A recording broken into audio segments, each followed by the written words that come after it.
Baik, kita mulai terlebih dahulu. Mahasiswa sekalian, Assalamualaikum warahmatullahi wabarakatuh. Waalaikumsalam warahmatullahi wabarakatuh. Selamat siang, salam sejahtera bagi kita semuanya. Shalom. Baik, ini kita teruskan kuliah obat-obat yang memengaruhi sistem saraf otonom ya. Mudah-mudahan nanti minggu depan kita sudah bisa masuk ke obat-obat yang memengaruhi sistem preganglionik neuron. Kemarin saya kira sudah saya sampaikan preganglionik neuron itu apa ya. Jadi bagian dari neuron yang berasal langsung dari sistem saraf pusat. Jadi dia bagian dari sistem saraf otonom yang berhubungan dengan sistem saraf pusat kan.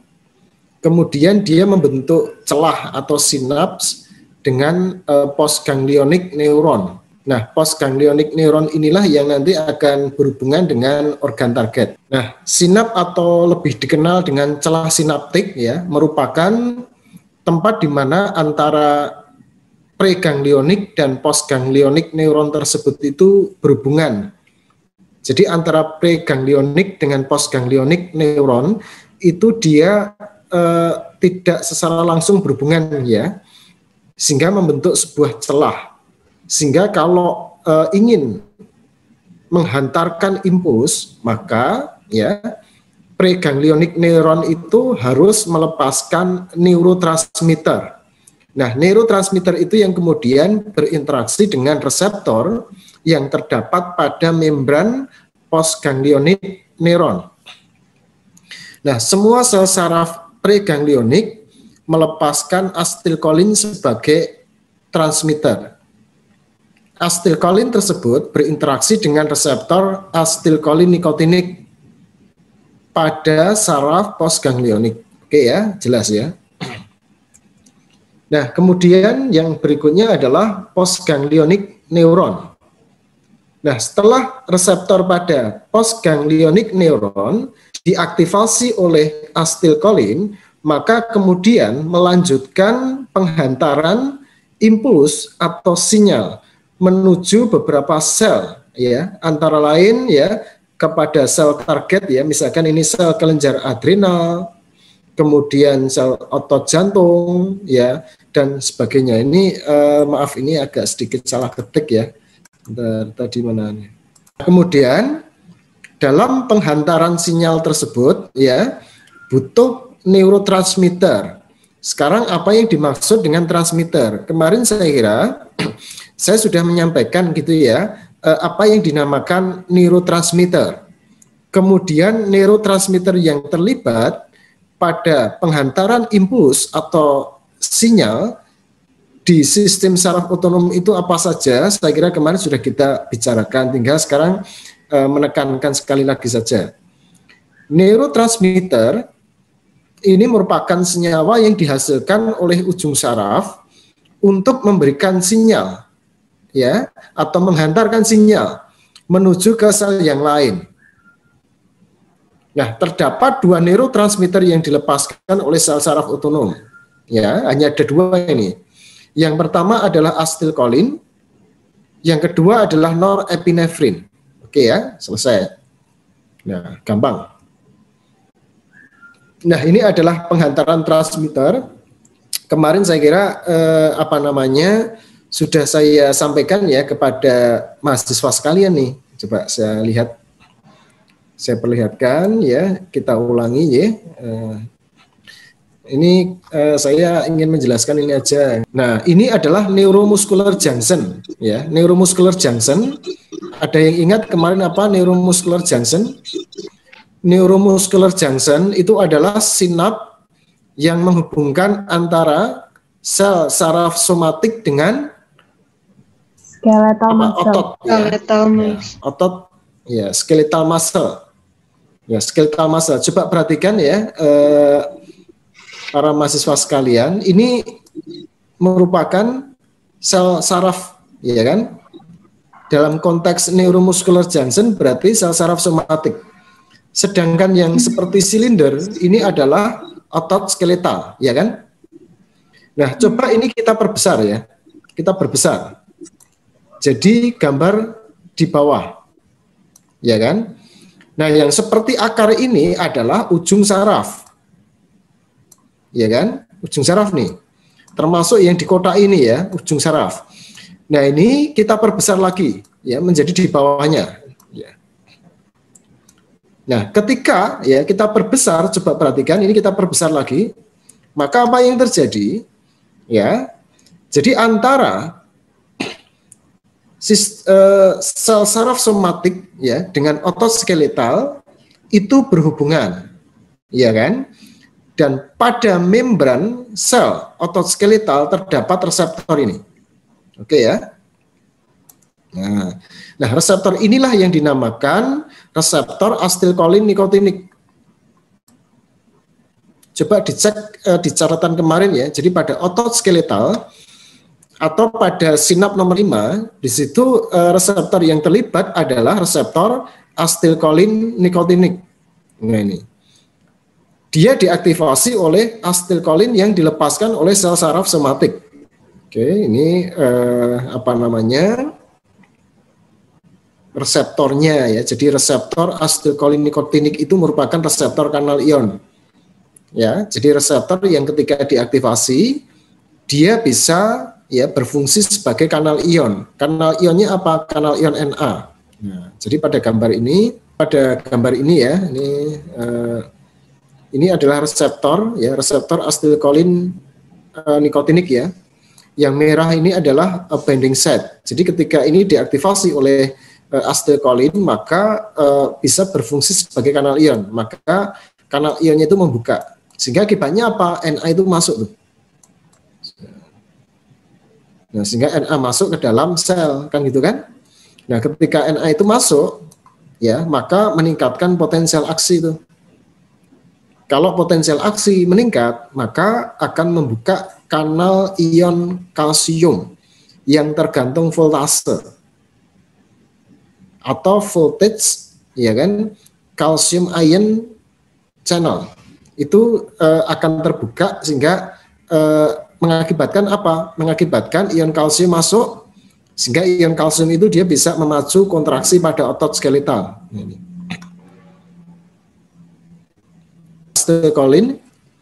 Asetilkolin adalah senyawa yang disintesis dari asetil koenzim A dan kolin.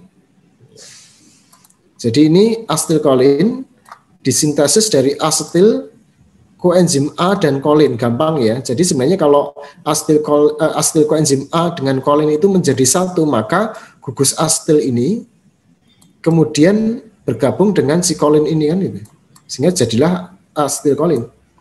Nah, sintesis tersebut itu dikatalisis oleh kolin asetil transferase, ya, CAT, ya. Jadi CAT ini ya enzim yang mentransfer ya gugus asetil ya asetil moiety kepada ya senyawa kolin sehingga jadilah asetilkolin.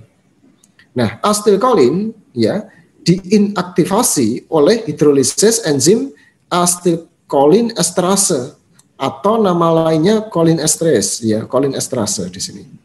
Oke ya, gampang ya. Saya hapus.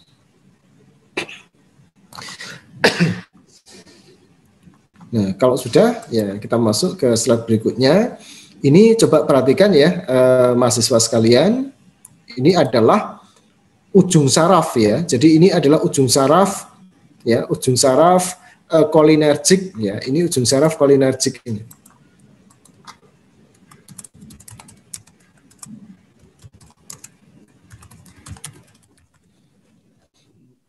Ujung saraf kolinergik. Kemudian tadi kolin, kemudian dengan ya asetil koenzim A, ya kan, dengan bantuan enzim ya kolin asetil transferase, maka kemudian dibentuk asetilkolin, ya gitu ya. Jadi gugus asetil ini ditransfer ke kolin sehingga menjadi asetilkolin. Coba perhatikan, melepaskan koenzim A. Nah, kemudian coba perhatikan. Asetilkolin ini setelah segera terbentuk, maka kemudian dia apa? Masuk ini ke granul atau namanya vesicle. Nah, vesicle ini adalah apa? Ruang kosong, ya, empty space, ya, di dalam sitoplasma. Ya, dia masuk dengan bantuan carrier, ya, asetilkolin. Oke, ya, jadi disimpan. Nah, mengapa disimpan ini? Karena kalau tidak disimpan maka asetilkolin itu akan terdegradasi atau mudah terdegradasi, kan? Oke, ya. Nah, kemudian, ya, kalau ada, ya, stimulus, ya, stimulus yang kemarin sudah saya sampaikan, saya kira, ya, dengan adanya stimulus, kemudian apa namanya itu potensial aksinya menuju ke ujung saraf, kan gitu ya. Maka apa yang terjadi, ya, ion kalsium itu kan masuk, ya, ion kalsium masuk. Ya, kemarin saya kira saya sampaikan, ya, ion kalsium masuk, ya. Nah, ion kalsium masuk ini mengakibatkan apa?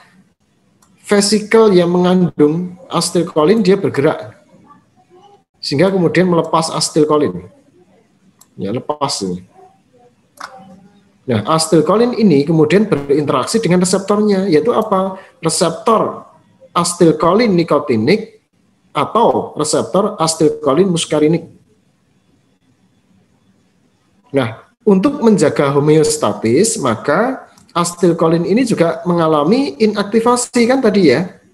Karena kalau tidak diinaktivasi berbahaya, kan, nanti berefek terus di dalam tubuh. Sehingga akibatnya apa? Ya, ini homeostatisnya itu, ya, dijaga dengan cara dihidrolisis oleh enzim asetilkolin esterase ini menjadi kolin, ya, dan asetat. Nah, kolin ini kemudian diambil kembali, disimpan di dalam sel. Oke, ya. Nah, proses ini yang dinamakan reuptake. Jadi ini yang dinamakan reuptake. Reuptake itu adalah pengambilan kembali.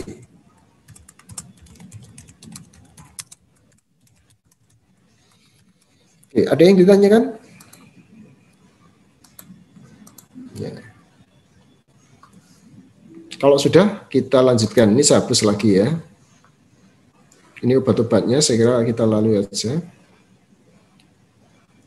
Nah, sekarang kita masuk ke norepinefrin. Ini masih ada, kita hapus aja. Norepinefrin disintesis melalui jalur ini, ya, tirosin, dopa, kemudian dopamin, kemudian menjadi norepinefrin, kemudian menjadi epinefrin. Oke, ya.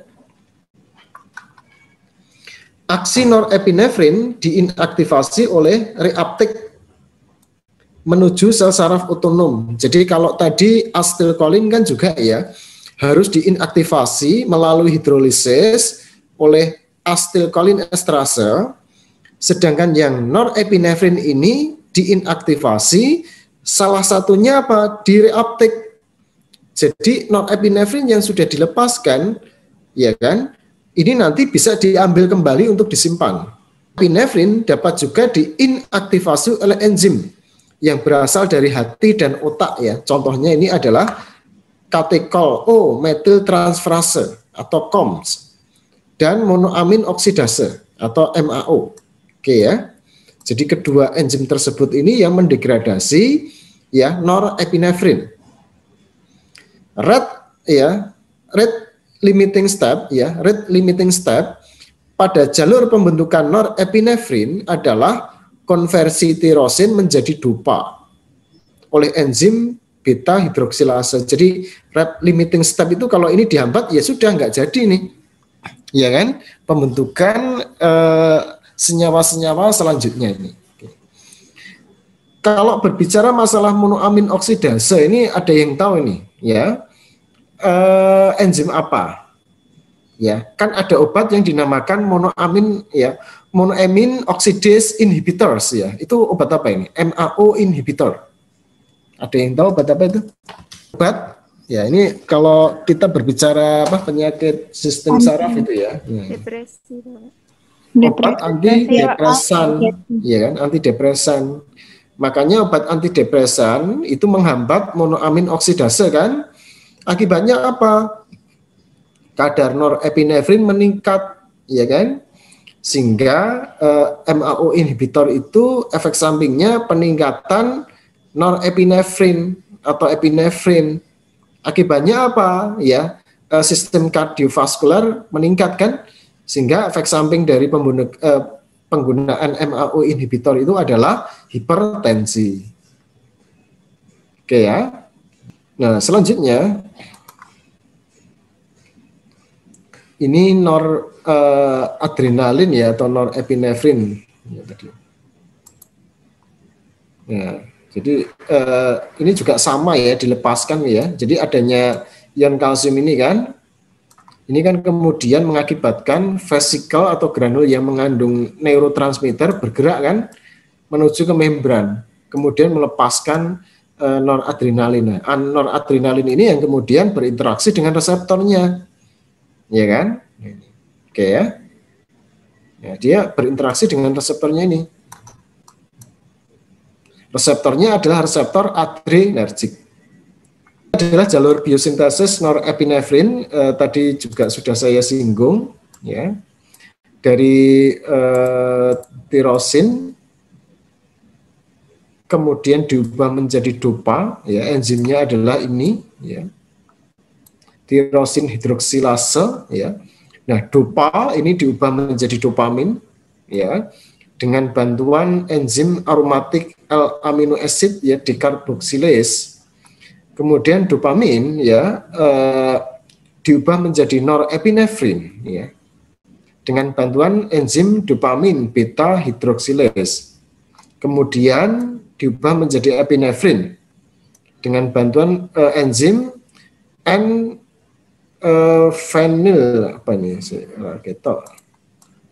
ya, penil etanolamin, ya, N-metil oke, ya.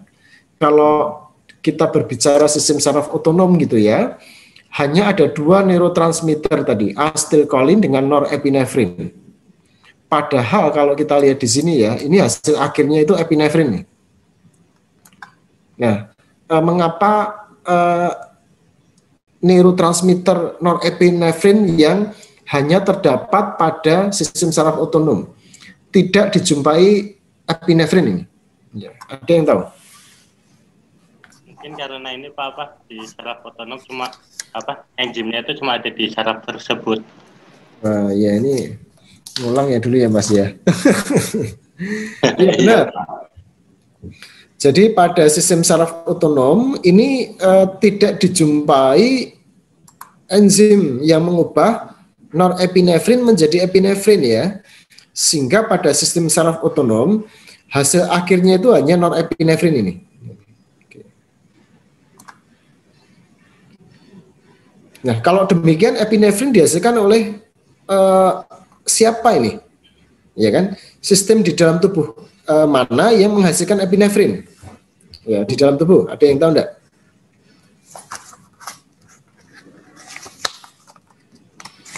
Epinefrin ya. Jadi epinefrin itu juga suatu hormon ya. Kalau dalam konteks ini kan norepinefrin merupakan neurotransmitter ya. Ya, jadi norepinefrin itu dihasilkan oleh sistem saraf otonom. Kalau epinefrin ya dihasilkan oleh kelenjar adrenal, ya, bagian medula. Ya, pernah dengar ya medula adrenal ya, atau ya kelenjar adrenal bagian tengah, ya. Jadi dinamakan medula adrenal. Nah, medula adrenal itu sama ya, di medula adrenal itu juga terjadi biosintesis norepinefrin. Dari mulai tirosin, kemudian menjadi dopa, kemudian menjadi dopamin, ya, kemudian menjadi norepinefrin, kemudian yang terakhir menjadi epinefrin. Sehingga medula adrenal itu menghasilkan epinefrin ya sebanyak 80%. Nah, 20%-nya produknya itu adalah norepinefrin dan dopamin. Oke ya. Sehingga kalau ada pertanyaan, epinefrin itu dihasilkan utamanya dari mana? Yaitu dihasilkan oleh kelenjar adrenal bagian medula atau dinamakan medula adrenal. Oke ya. Nah, selanjutnya ini saya buka terlebih dahulu. Saya hapus terlebih dahulu. Reseptor neurotransmitter itu ada dua juga ya. Yang pertama acetylcholine, yang kedua adalah norepinefrin. Kalau reseptor acetylcholine dinamakan reseptor acetylcholine muscarinic dan reseptor acetylcholine nicotinic. Sedangkan reseptor bagi norepinefrin dinamakan reseptor adrenergic. Nah, kita berbicara reseptor acetylcholine terlebih dahulu. Reseptor acetylcholine adalah reseptor acetylcholine muscarinic dan reseptor acetylcholine nicotinic. Reseptor acetylcholine muscarinic terdapat pada beberapa organ ya, dan dibagi menjadi beberapa subtipe, ya M1, M2, M3, M4 dan M5. Nah, sedangkan reseptor acetylcholine nicotinic ya ini terdapat pada motor end plate skeletal muscle, pada ganglia otonom dan pada medula adrenal. Ada 3 titik gitu ya, ada 3 poin di mana reseptor acetylcholine nicotinic itu terdapat ya. Coba ya, ini sebenarnya para mahasiswa tidak perlu menghafal ya. Tapi sebenarnya harus mengikat ya apa yang saya jelaskan pada minggu kemarin ya. Lokasi reseptor acetylcholine nicotinic pada motor end plate skeletal muscle, pada ganglia otonom dan pada medula adrenal. Kita cek ya kuliah kemarin atau tadi sempat saya singgung juga tuh. Ya, tadi ada 3 titik, ada yang bisa menyebutkan di mana saja letak dari reseptor acetylcholine nicotinic? Motor end plate skeletal muscle, ganglia otonom dan medula adrenal. Oke ya, coba perhatikan. Motor end plate itu terletak di sini, ya kan? Motor end plate, ya kan? Motor end plate pada otot skeletal kan? Ya, terletak di sini. Kemudian yang kedua adalah pada ganglia otonom, ya kan? Ganglia pada sistem saraf otonom. Ini maksudnya adalah ini. Ini adalah ganglia otonom, ya kan? Ini kan acetylcholine nicotinic ya. Kemudian satu lagi pada kelenjar adrenal bagian medula. Oke ya, cukup ya. Ini kan ada 1, 2, 3. Oke. Nah, ini adalah lokasi reseptor acetylcholine nicotinic. Oke ya, saya lanjutkan. Ini fungsinya adalah mengontrol aktivitas sistem saraf somatik, kemudian ganglia otonom dan produksi hormon-hormon yang dikeluarkan oleh medula adrenal. Sedangkan yang reseptor norepinefrin ya ini adalah reseptor adrenergic baik alfa maupun beta. Yang reseptor alfa adrenergic dibagi menjadi 2 lagi, alfa 1 dan alfa 2. Yang beta 1 ya ini dibagi menjadi beberapa ya, beta 1, beta 2, beta 3. Beta 1 ini adalah khas sekali terdapat pada organ jantung atau pada otot organ jantung, myocardiocyte ya, organ jantung. Sedangkan yang beta 2 terdapat pada organ pembuluh darah atau otot polos pembuluh darah, kemudian otot polos uterus, otot bronkus, ya ini adalah lokasi reseptor beta 2. Sedangkan yang beta 3 terdapat pada jaringan adipose. Nah, kemudian obat-obat yang bekerja pada sistem saraf otonom ini kita bagi menjadi 2 ya, berdasarkan ya pendekatan pada saraf kolinergik, kemudian yang kedua saraf adrenergik. Nah, saraf kolinergik ini adalah saraf yang berhubungan dengan reseptor acetylcholine. Namanya kolinergik ya, berarti ini acetylcholine. Kalau ini saraf adrenergik berarti saraf yang berhubungan dengan reseptor adrenergik. Nah, berdasarkan 2 pembagian ini, maka masing-masing kemudian dibagi menjadi 2 penggolongan obat. Untuk saraf kolinergik ini ada agonis kolinergik. Yang kedua adalah antagonis kolinergik. Sedangkan pada saraf adrenergik ini ada dua juga, agonis adrenergik dan antagonis adrenergik. Oke ya. Lanjut. Nah, sekarang tinggal definisi, mekanisme, target aksi dan contoh obatnya itu apa saja.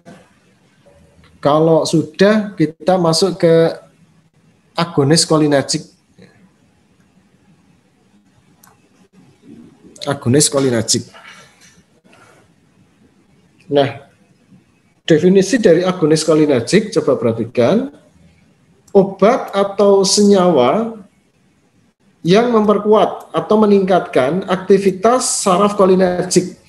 Jadi nanti dengan adanya agonis kolinergik ini ya, maka aktivitas saraf kolinergik, saraf yang berhubungan dengan reseptor asetilkolin akan meningkat di situ kan. Disebut juga dengan kolinomimetik karena apa? Aksinya menyerupai asetilkolin. Nah, target aksi dari agonis kolinergik itu ada dua ya, reseptor posinaptik dengan enzim asetilkolin esterase. Akan saya jelaskan di sini ya. Kita akan membicarakan tentang agonis kolinergik. Agonis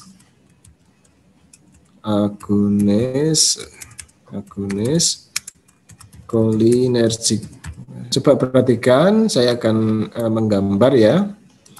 Ini adalah ujung saraf kolinergik ya, saraf yang berhubungan dengan reseptor asetilkolin ya. Gambarnya seperti ini.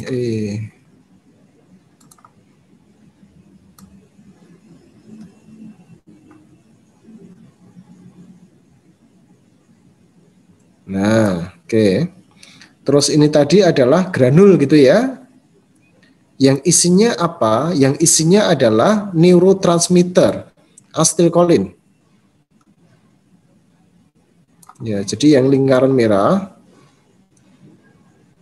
itu adalah asetilkolin.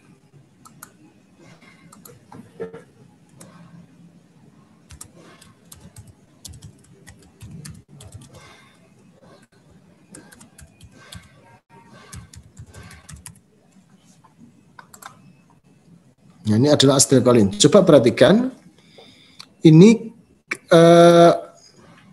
granul atau vesikel yang mengandung asetilkolin dengan adanya ion kalsium ya, dia kemudian bergerak kan, bergerak set.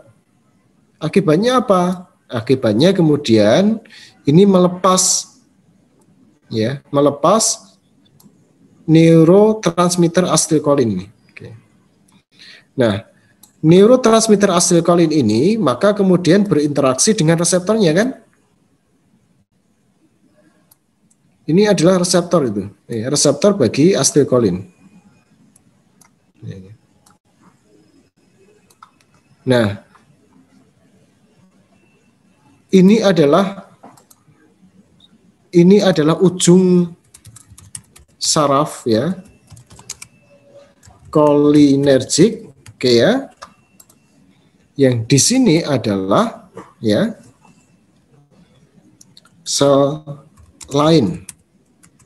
Sel lain itu bisa sel saraf atau ya sel organ target lain. Oke ya. Ya, aduh, tutupan Anda ya ini. Nah, kemudian coba perhatikan. Ini adalah sinap ya. Daerah tengah ini kan sinap ya. Celah sinaptik ini, celah sinaptik. Nah, oleh karena itu coba perhatikan ya para mahasiswa sekalian, ini adalah celah sinaptik ya, ini adalah celah sinaptik. Ini adalah celah sinaptik, berarti yang sebelum celah sinaptik ini dinamakan presinaptik ya. Beda dengan preganglion ya, ini sama sekali berbeda. Jadi yang ini celah sinaptik yang sebelumnya, maka daerah ujung saraf kolinergik ini dinamakan presinaptik. Sedangkan pada sel yang lain yang terdapat reseptor asetilkolin ini dinamakan postsinaptik.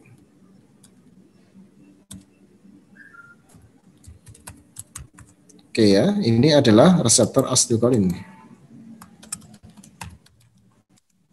ACH. Apakah muskarinik ya, muskarinik atau nikotinik?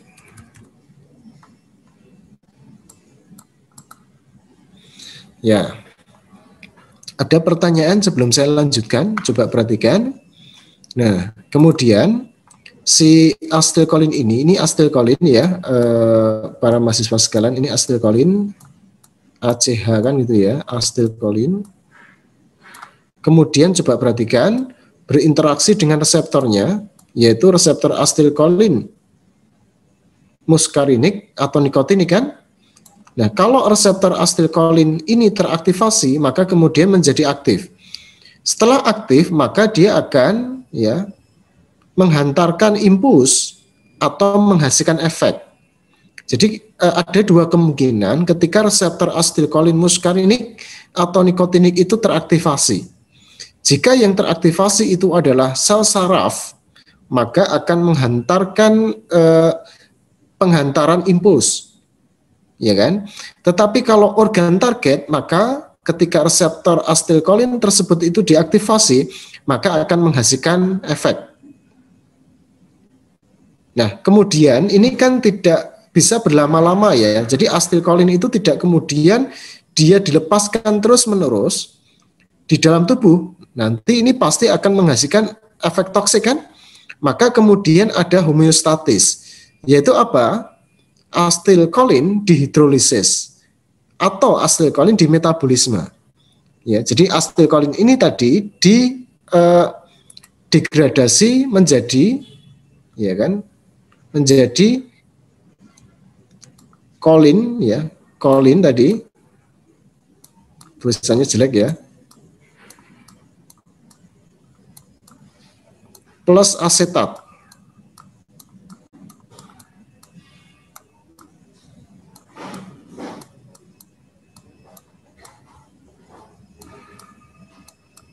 Nah, oke ya, dengan bantuan asetilkolin ya, esterase.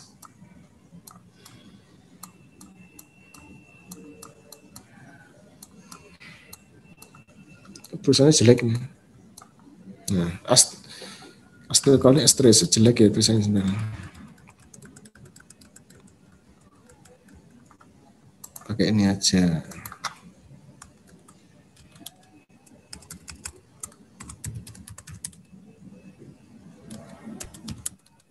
Ya, enzimnya dinamakan kolin esterase atau asetilkolin esterase. Nah, coba perhatikan sekarang bagaimana cara meningkatkan aktivitas kolinergik, ya kan? Atau saya beri clue ya. Jadi untuk meningkatkan saraf kolinergik atau saraf yang mengandung ya atau berhubungan dengan reseptor asetilkolin, maka ada dua cara di sini, ya. Ada dua cara, yaitu apa? Ada senyawa, ya kan? Ada senyawa yang bisa mengaktifasi reseptor secara langsung, ya kan? Pada bagian postsinaptik ini.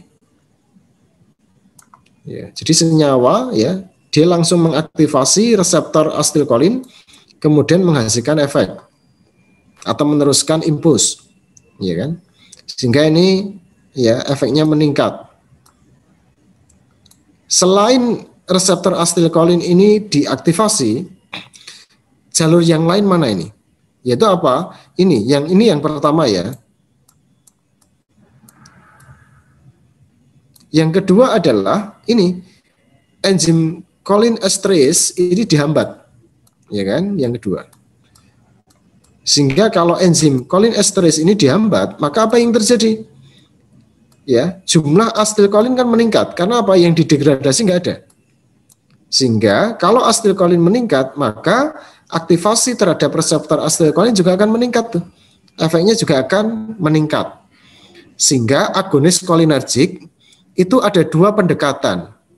Yang pertama adalah direct agonis, ya. direct itu langsung, agonis itu senyawa yang mengaktifasi reseptor secara langsung pada reseptor posinaptik.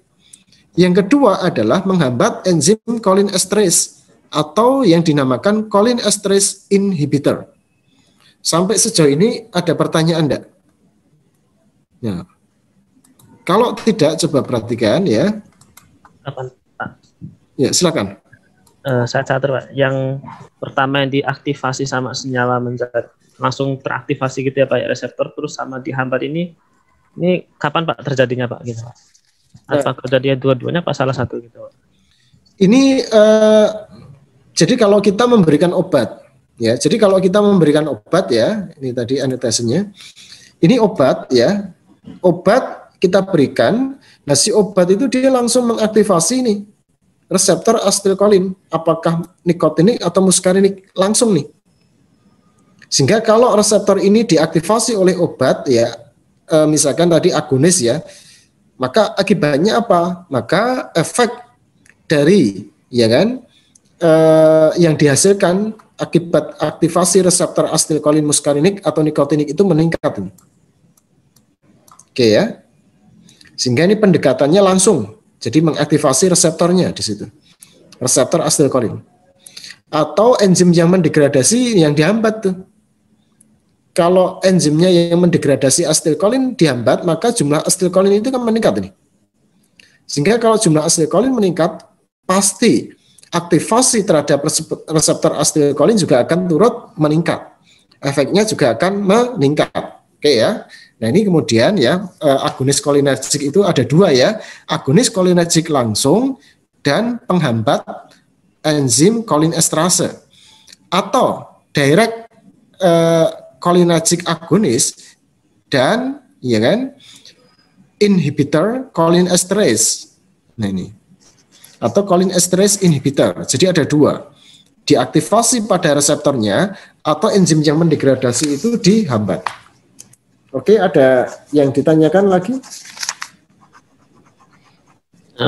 Tujuannya apa Pak sebenarnya? Kenapa kenapa ada obat yang menghambat kolinesterase? Kenapa ada obat yang mempengaruhi ini ya reseptornya langsung ini ya Pak? Itu sebenarnya apa ya istilah itu ya, kenapa? Apa itu pertanyaannya? Tujuannya gitulah Pak.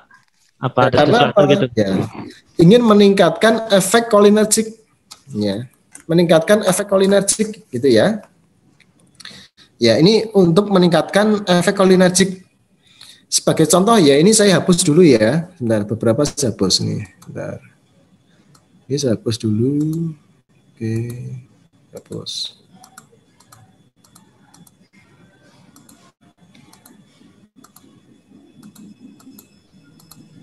Gimana ya? Misalnya yang obat pertama ini Pak, senyawa itu yang langsung mempengaruhi ya pintunya tuh ya Pak ya. Nah, kan kolinesterase itu kan juga masih jalan ya Pak itu ya. Nah ini coba ya. Enzimnya kok ikut kehapus tadi ya, sebentar. Enzim kehapus ini. Cholinesterase ya. Oke, coba perhatikan. Ini E-nya kedoblan. Ini sebagai contoh ya, Mas Catur ya. Sebagai contoh, di sini saya menggunakan organ targetnya yang kemarin aja ya. Organ targetnya ini adalah saya pilih yang otot polos ya. Otot polos trakea atau bronkus. Oke ya. Aduh, ya, jadi organ targetnya di bawah ya. Nabrak ini sebenarnya. Ini saya menggunakan warna kuning aja. Otot polos bronkus. Ya. Otot polos bronkus ya. Kalau ini organ target berarti ini adalah apa? Postganglion kan? Ya, postganglion. Postganglion ya, parasimpatik kan? Coba kemarin dicek. Ya kan? Yang berhubungan dengan organ target kan postganglion. Ya kan?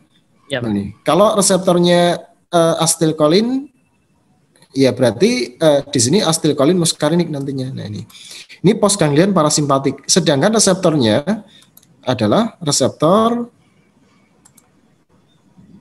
adrenergic. enggak no. Asetilkolin muskarinik. Ya enggak? Parasimpatik. Oh iya, kembali. Iya, muskarinik ya. Oke ya, muskarinik ini muskarinik 5 apa ya? Apa 3 ini? Muskarinik 3 atau 5 nih? Ya. Oke, nanti dicek kita. Oke ya. Nah, ini postganglion parasimpatik ya. Ini mengeluarkan asetilkolin, coba nanti dicek ya. Nah, sekarang kita mulai penjelasan. Oke, ini saya tukar yang hijau. Coba perhatikan. Ini postganglion parasimpatik melepaskan asetilkolin. Oh, kok tetap hijau kok kuning?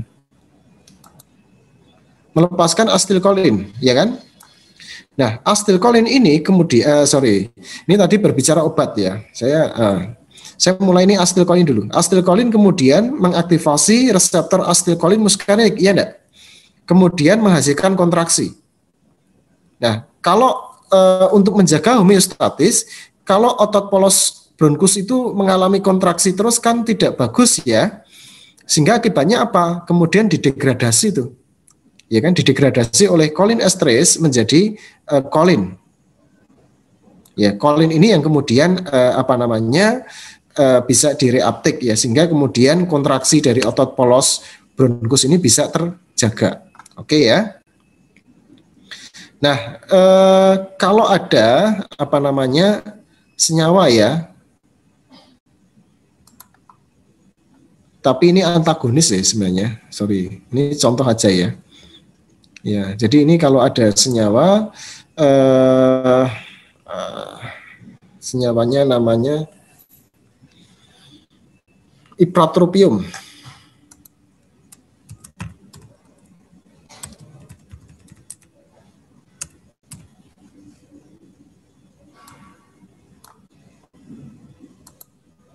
Nah, ipratropium ya, ini senyawa yang sifatnya bukan agonis. Kalau ini maaf Mas Satur ya, saya kalau memberikan contoh ya nggak pas ini.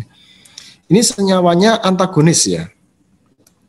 Ini maksudnya nanti sih sebenarnya. Kalau ini ya, maka dia langsung nih, dia bisa menginaktivasi reseptor asetilkolin muskarinik 3 atau 5 ini, sehingga kemudian apa yang terjadi? Maka tidak terjadi kontraksi, ya enggak? Kalau asetilkolin yang mengaktifasi, maka terjadi kontraksi.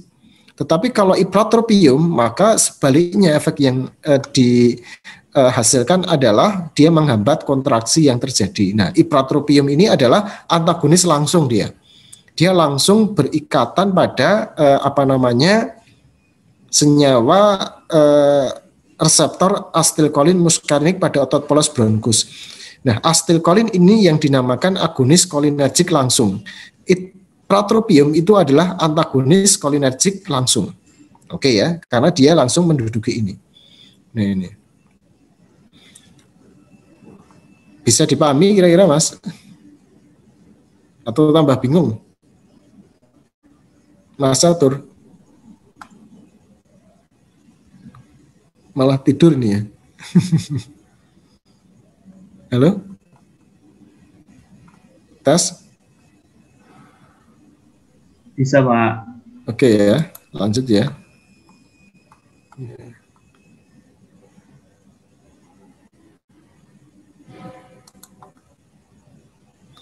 Ini saya hapus dulu.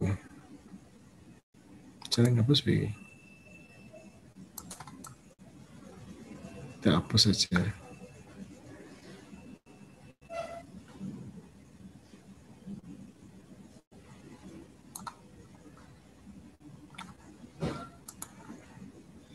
Nah, sehingga kalau kita kembali di sini, Bapak Ibu sekalian, ya,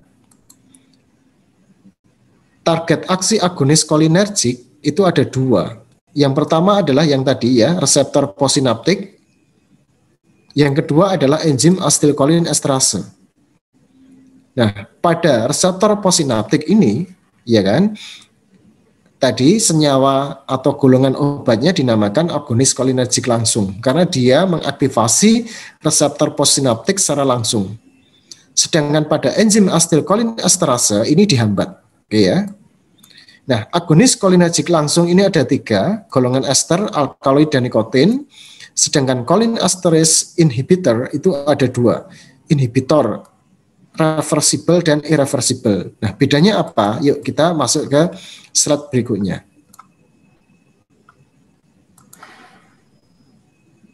Nah, kita masuk ke agonis kolinergik yang bagian agonis kolinergik langsung tadi. Ya, dia mengaktifasi secara langsung, ya kan, reseptor yang terdapat pada possinaptik. Oke. Nah, ada 3 golongan obat ya yang beraksi secara langsung pada reseptor asetilkolin. Yang pertama adalah golongan ester. Yang kedua adalah golongan alkaloid. Yang ketiga adalah golongan nikotin. Oke ya, ini sebenarnya dari namanya aja sudah bisa kita tebak ini. Nah, golongan ester ya, ini mempunyai struktur yang mirip dengan asetilkolin nih. Strukturnya mirip. Kalau strukturnya mirip, maknanya apa ini? Maknanya adalah kalau strukturnya mirip, maka ya enzim yang mendegradasi itu tidak bisa membedakan dengan asetilkolin. Makanya obat-obat golongan ester ini dia didegradasi atau dimetabolisme oleh enzim asetilkolinesterase ini. Sehingga ketika kita berikan di dalam tubuh pasti akan didegradasi itu. Iya kan? Nah, contohnya ini nih, beta-nikol, karbakol, dan metakolin. Ini tidak bisa digunakan atau jarang digunakan pada manusia. Sehingga obat-obat golongan ester ini lebih digunakan nanti untuk penelitian. Terutama adalah penelitian secara in vitro. Sebaliknya, golongan alkaloid ini berasal dari tanaman ya. Ini strukturnya ya relatif tidak sama ya, tidak mirip dengan asetilkolin sehingga tidak dapat dimetabolisme oleh enzim asetilkolinesterase ini. Contohnya arikolin, muskarin, dan pilokarpin. Nah, ini obat-obat yang digunakan ya pada kasus glaukoma di situ ya. Nah, keduanya ini adalah berarti dia mengaktifasi reseptor asetilkolin muskarinik. Sedangkan golongan nikotin jelas dia mengaktifasi reseptor asetilkolin nikotinik. Ya, ini jarang digunakan ya. Nah, dalam terapeutik ya digunakan untuk membantu pasien menghentikan kebiasaan merokok. Oke ya. Dihapus.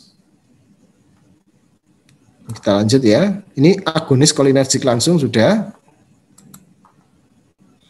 Nah, kemudian yang kedua adalah agonis kolinergik yang kedua ya, menghambat cholinesterase atau cholinesterase inhibitor.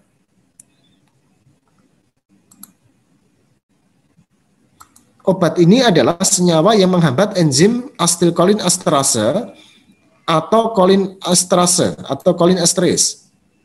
Ada 2 tadi ya, inhibitor reversible atau menghambat ya kemudian bersifat reversible, terbalikkan. Yang kedua, penghambat tidak terbalikkan. Nah, tidak terbalikkan itu ada 2 makna. Ikatannya kuat ya, atau memang dia mengikat kemudian tidak bisa lepas lagi. Ya, kalau yang sifatnya irreversible. Kemudian yang kedua, inhibitor reversible ini obat, inhibitor irreversible itu racun. Ya, jadi yang membedakan itu sebenarnya hanya sifat dari reversible irreversible ya. Yang reversible itu obat, irreversible itu racun di situ ya. Oke. Nah, yang inhibitor reversible ini menghambat interaksi asetilkolin dengan enzim asetilkolinesterase. Oke ya. Contohnya ini hidroponium ya, kemudian neostigmin, kemudian piridostigmin nih. Oke ya. Ini digunakan salah satunya untuk penyakit miastenia gravis. Nah, ini menarik ya mahasiswa sekalian, hidroponium ya.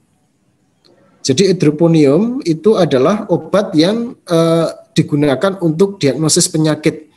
Nah, penyakitnya itu ya ini miastenia gravis nih. Sedangkan yang digunakan di dalam terapi itu adalah neostigmin dan pyridostigmin. Jadi ini obat yang digunakan dalam untuk diagnosis penyakit miastenia gravis yang hidroponium.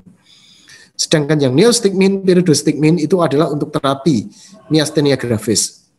Kok bisa suatu obat kok digunakan untuk proses diagnosis nih? Ada yang bisa menjelaskan, Dan? Saya pengen cek lagi ya. Wah, ini mahasiswanya dinamai jadi susah ya. Mbak siapa? Ini kok enggak namanya enggak ada ya. Ini siapa nih? Mbak Indah Kurniawati. Apa Mbak Indah? Mbak Indah? Mbak Indah masih stay tune? Mbak Indah? Iya, Pak. Halo. Halo Mbak Indah? Iya, Pak. Apa?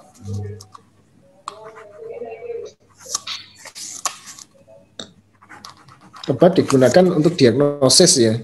Dalam konteks ini hidroponium itu. Ya, ini digunakan untuk diagnosis ya.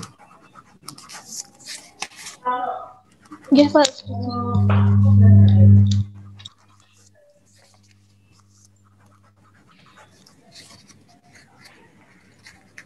Nah, coba perhatikan ya.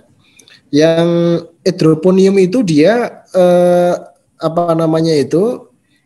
obat yang aksinya cepat, efeknya juga cepat nih.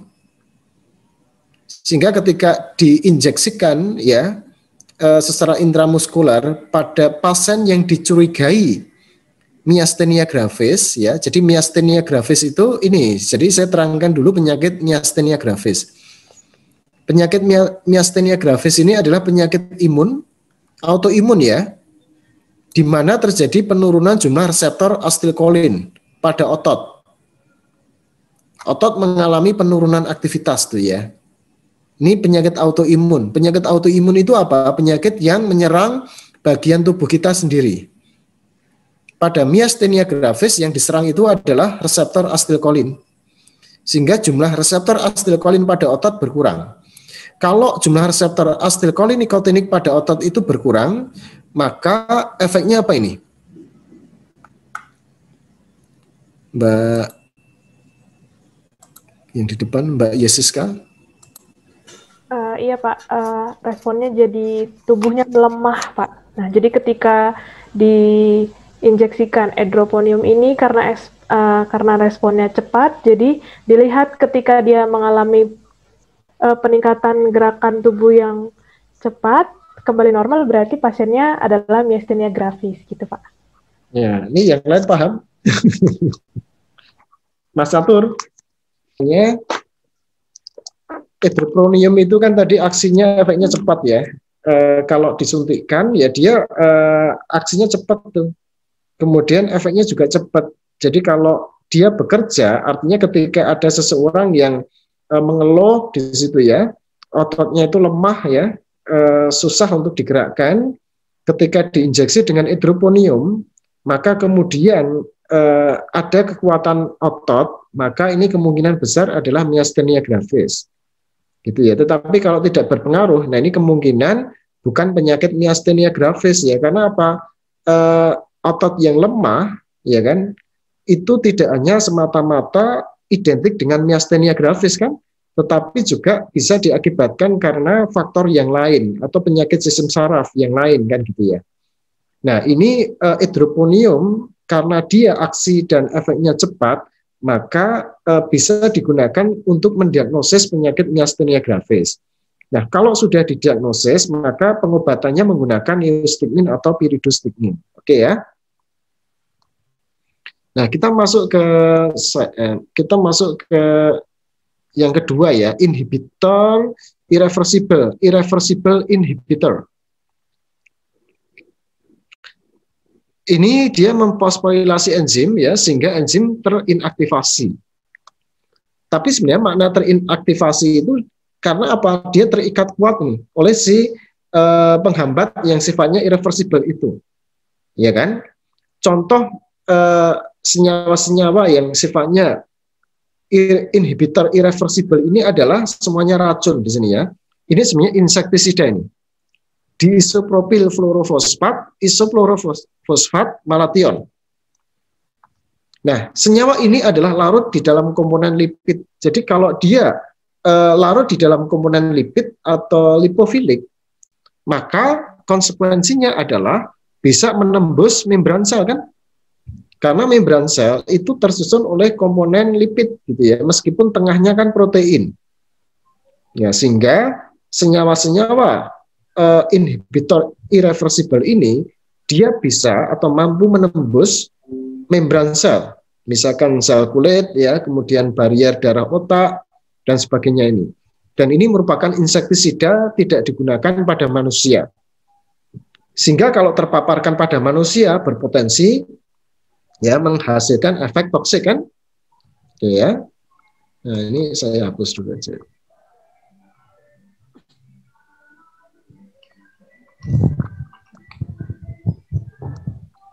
Oke. Nah, keracunan organofosfat ya, ini maknanya apa? Maknanya adalah kelebihan asetilkolin pada celah sinaptik. Nah, maknanya apa ini? Kelebihan asetilkolin berarti? Ya, kalau asetilkolin itu berarti kan enzim asetilkolin esterase atau kolin esterase tadi kan tidak bisa atau berkurang ya proses degradasinya kan? Sehingga kemudian asetilkolin meningkat. Nah, efeknya apa kalau asetilkolin itu meningkat? Misalkan ini adalah pada saraf somatik ini. Ya, Bapak Ibu, saudara-saudari sekalian. Efeknya apa ini? Maka ototnya kenceng-kenceng gitu ya. Kontraksi otot. Kontraksi, kemudian juga pada otot polos juga mengalami kontraksi kan? Kemudian juga jadi apa? Wajah itu ya karena kenceng ya. Jadi wajahnya itu kenceng tuh ya karena apa? Terjadi kontraksi gitu ya.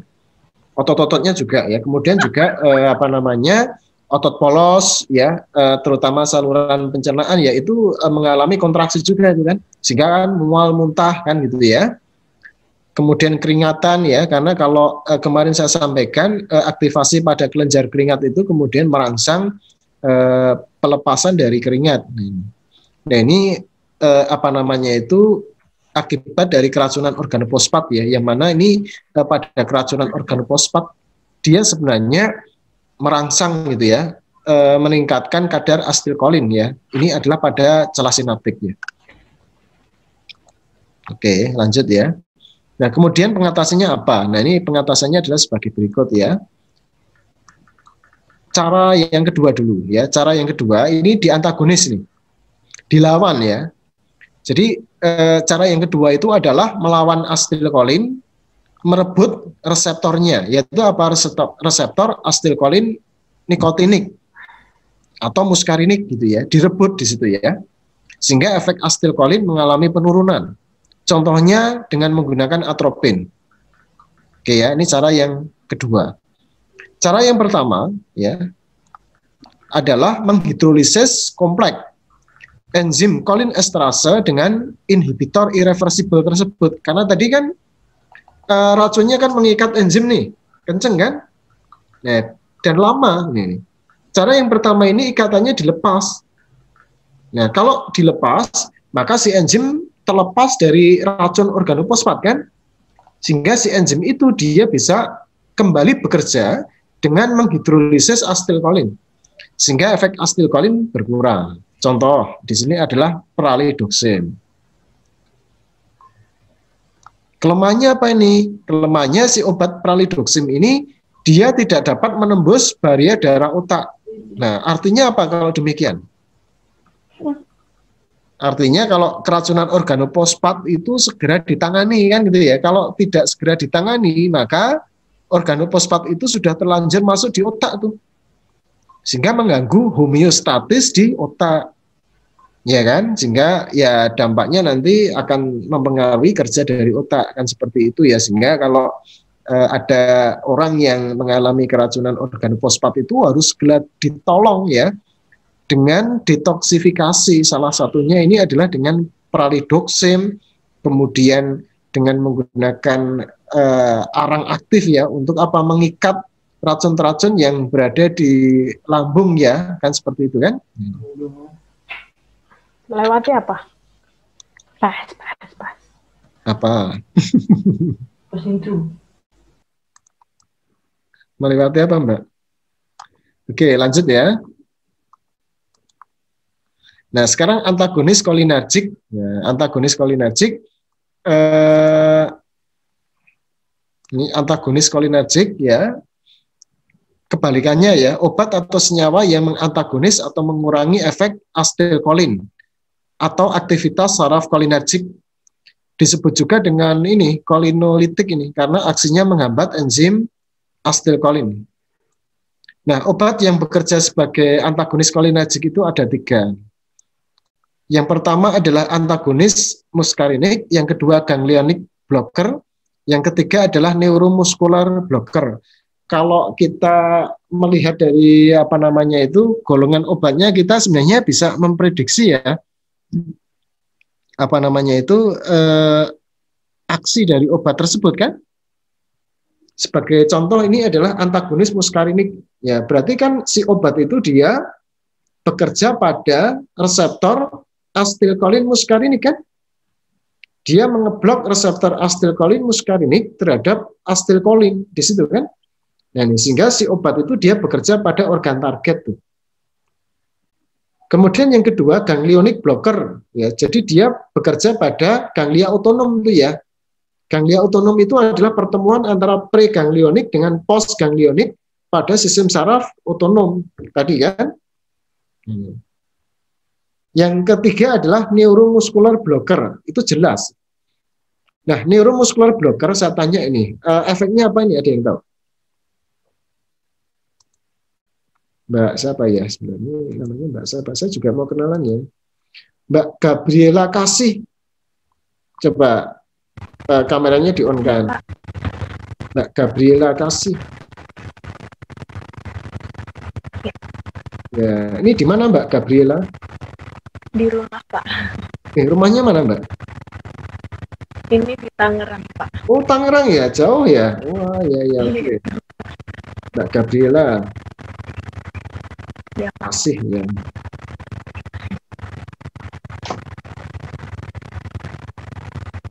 Gimana, Mbak?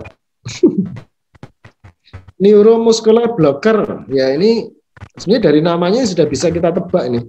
Dari mulai aksinya, kemudian efeknya nih. Yang neuromuscular blocker.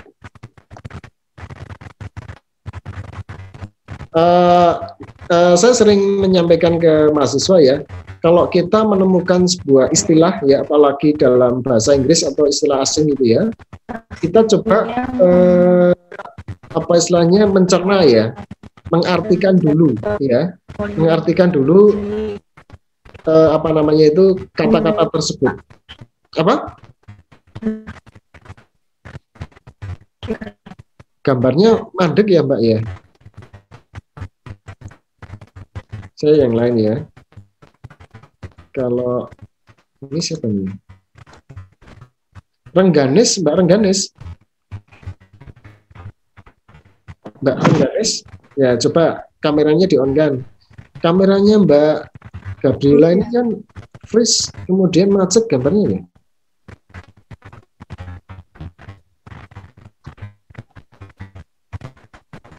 Nah, Mbak Rengganis.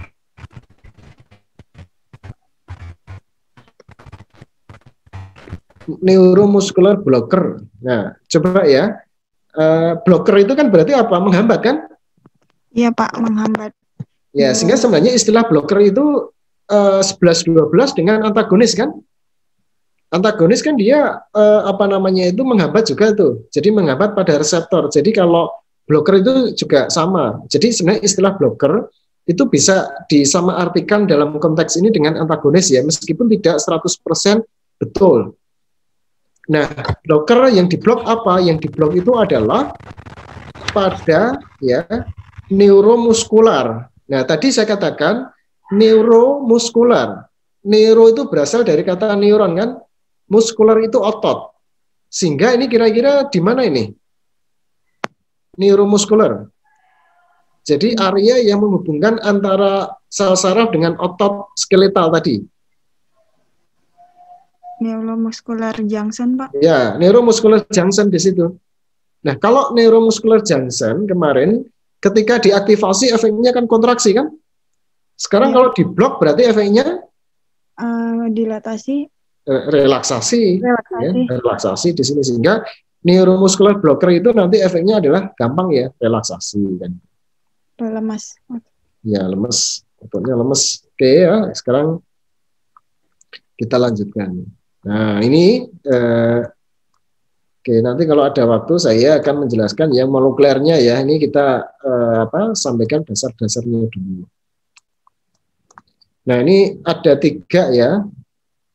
Ada 3 antagonis muskarinik. Ya, antagonis muskarinik ini adalah antagonis kompetitif terhadap asetilkolin pada reseptor asetilkolin muskarinik. Contohnya tadi saya sebut ya, contohnya ini ipratropium.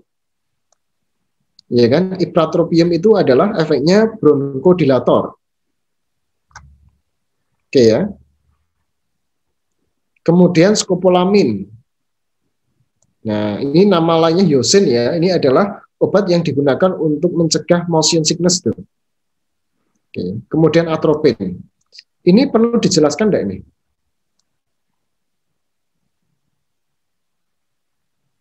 Ya, bisa dipahami belum kalau yang ketiganya ini?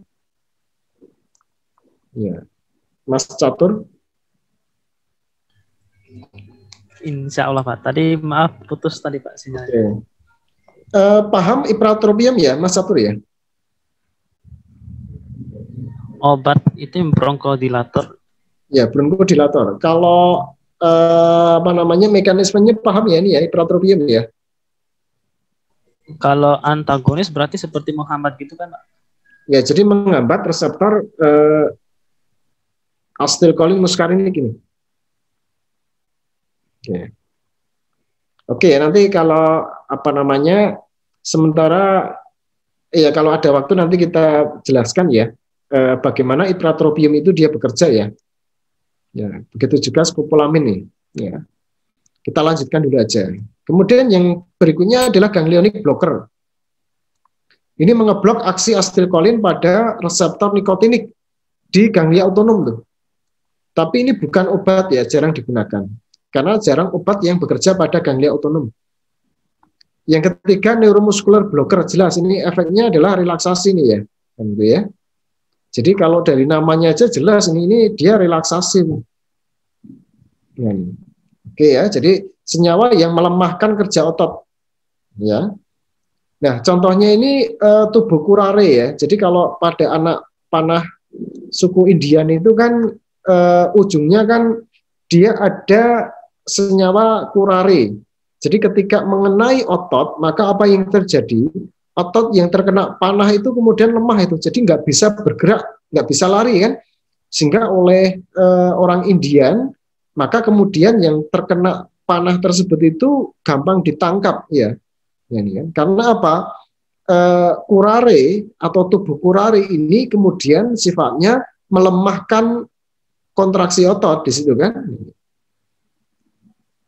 Nah, di satu sisi ini ada obat yang dinamakan dantrolen ya. Jadi obat malignan hipertemia. Kalau orang yang mengalami hipertemia itu kaku ya, kontraksi otot terjadi kaku ya, sehingga kemudian dantrolen itu dia menghasilkan efek relaksasi. Oke. Kalau sudah ini kita hapus. Ya. Nah, yang berikutnya ini adalah agonis adrenergik. Ya, nanti setelah ini selesai saya akan menekankan pada mekanisme molekulernya ya.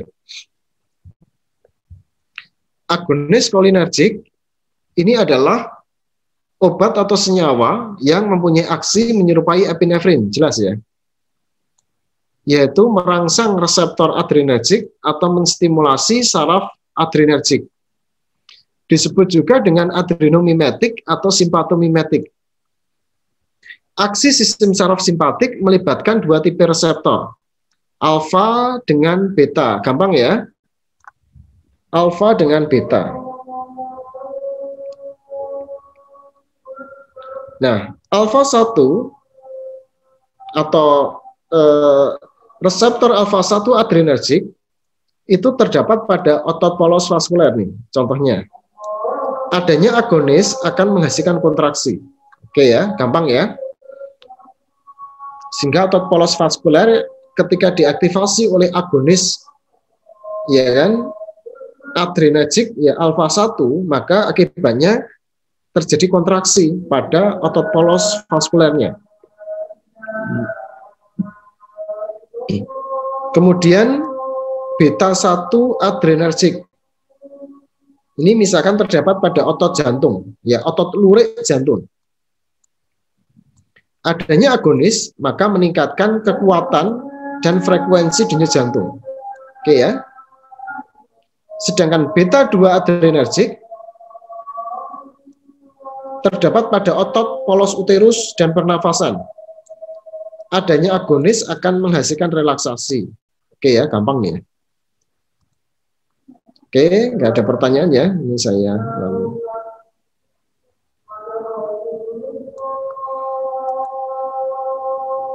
Nah, tipe agonis adrenergik itu dua ya, agonis adrenergik langsung dan tidak langsung. Ya, kalau langsung itu dia berinteraksi dengan reseptornya secara langsung. Tetapi kalau tidak langsung, maka dia tidak berinteraksi secara langsung pada reseptor adrenergik. Nah, kita masuk. Nah, coba perhatikan sekarang agonis adrenergik langsung ya. Agonis adrenergik langsung. Ya, agonis adrenergik langsung. Ya, ini adalah obat atau senyawa yang berinteraksi langsung pada reseptor adrenergik. Maknanya apa? Ya, senyawa ini langsung jadi berikatan atau berinteraksi dengan reseptor adrenergik secara langsung ya. Contohnya, ya, ini norepinefrin dan epinefrin. Ya, jadi dia berinteraksi secara langsung terhadap reseptor adrenergik, baik alfa maupun beta. Ya. Kemudian phenylephrine, ya, phenylephrine dia berinteraksi dengan reseptor apa? Ada yang tahu nih? Phenylephrine. Dia ya berinteraksi dengan reseptor adrenergik yang beta 2. Hah? Adrenergik. Beta 2 ya, Pak. Beta 2. Ya. Yang lain? Alfa 1. Ya, phenylephrine itu adalah alfa 1. Dia berinteraksi dengan alfa 1. Oke ya. Makanya kemudian ini bisa digunakan sebagai nasal dekongestan ya. Karena apa? Pada saat orang mengalami flu gitu ya. Ini untuk menghambat ya pelepasan ya di situ mukus gitu ya. Salah satunya pembuluh darah itu perifer ya, pembuluh darah perifer itu di vasokonstriksi itu. Nah, vasokonstriksi tersebut itu bisa dipicu oleh phenylephrine di situ ya. Nah, phenylephrine ini dia khas ya. Dia agonis alfa 1 adrenergik langsung.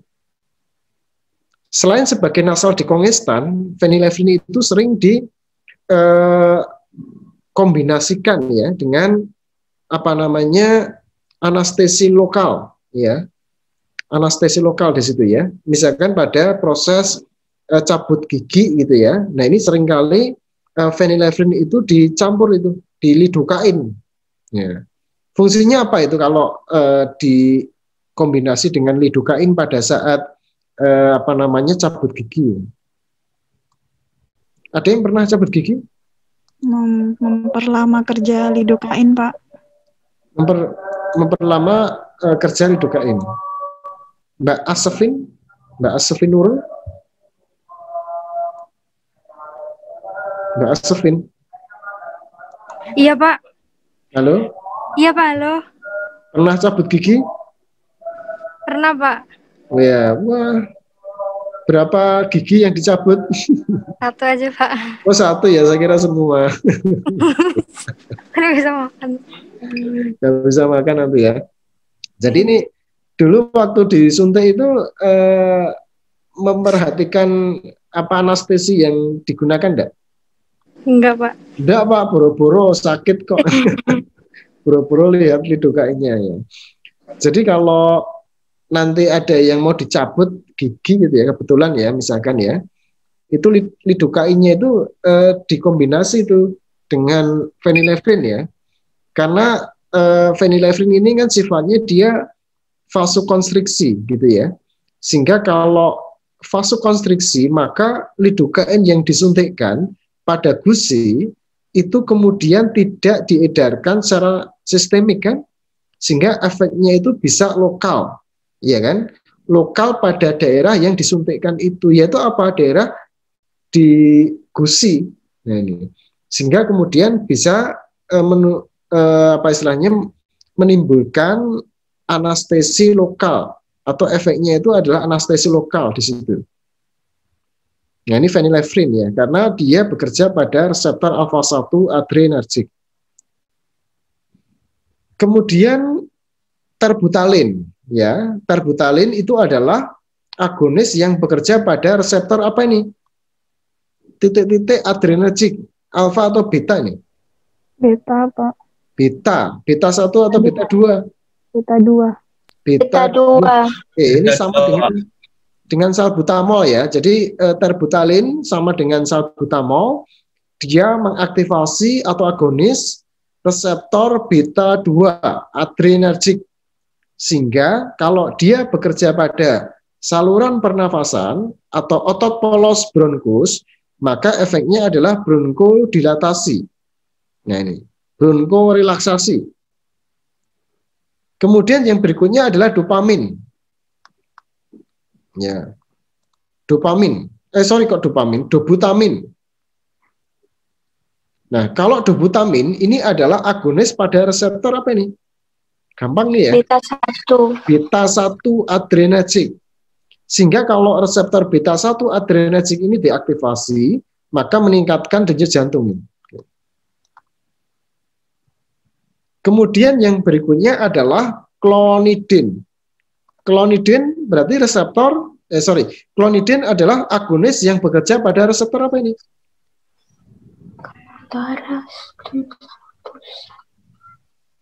Klonidin obat apa? Menurunkan tekanan darah ya? Alfa 2. Alfa 2. Ya, alfa 2 yang belum disebutkan kan alfa 2 kan?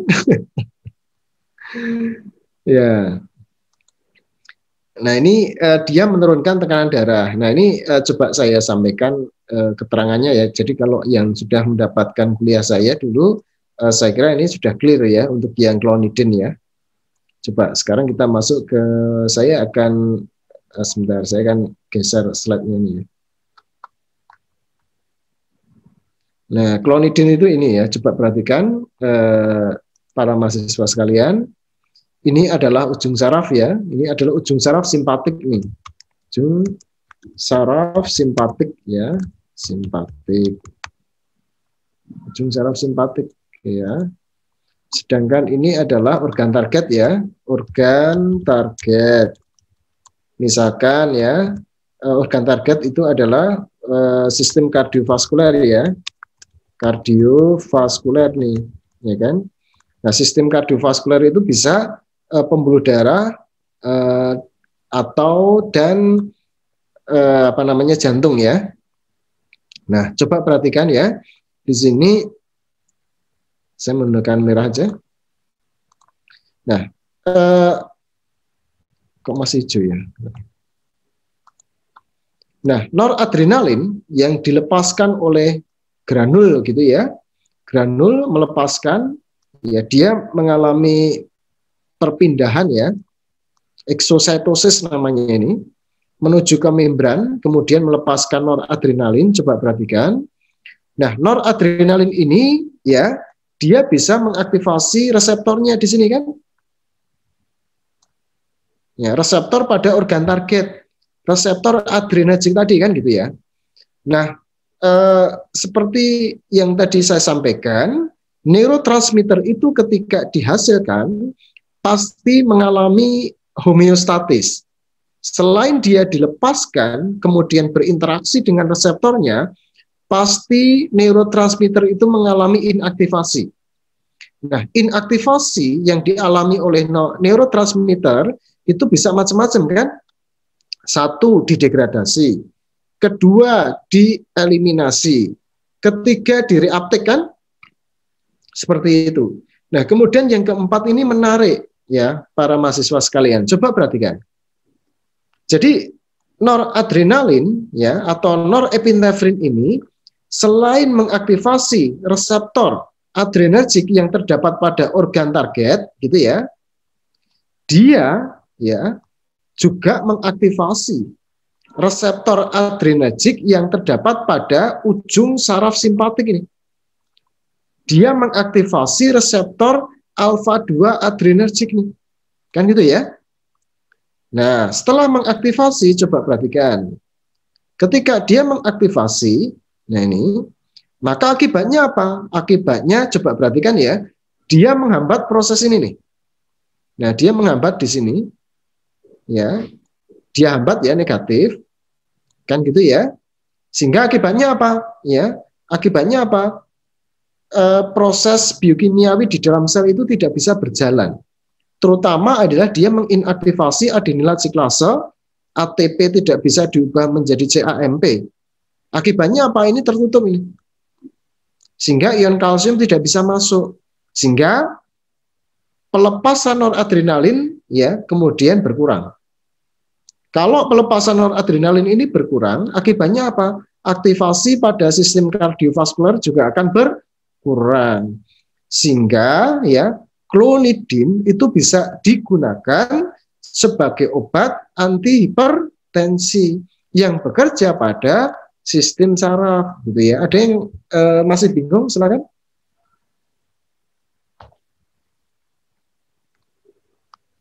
Ada yang masih bingung? Oke ya, lanjut ya.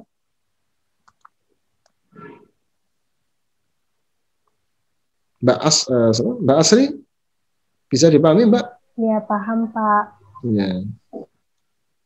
Namanya Mbak Asri Welas ya. Mbak Asri Bukan, Welas. Ini kok masih ada ya. Oke ya, di sini agonis adrenergic sudah oke ya.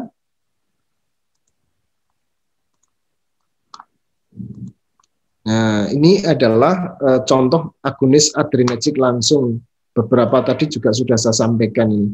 Ada salah ketik ya, nanti ini mohon dibenarkan. Ini norepinefrin ya, bukan epi ya. Norepinefrin, ini epinefrin. Jadi kalau yang spesifik alfa 1 ya, tadi senyawanya dinamakan phenylephrine. Yang spesifik alfa 2 ini klonidin, ya kan? Spesifik beta 2 ini adalah terbutamin. Spesifik beta 1 ini adalah dobutamin. Yang tidak spesifik ya, tidak spesifik tapi dia pada beta 1 dan beta 2 ini adalah isoproterenol. Kalau epinefrin itu semuanya alfa 1, 2, beta 1, 2. Kalau norepinefrin itu pada alfa 1, alfa 2 dan beta 1, tidak pada beta 2. Nah, ini adalah contoh-contoh agonis adrenergic langsung. Senyawa yang berinteraksi secara langsung pada reseptor adrenergic. Oke ya.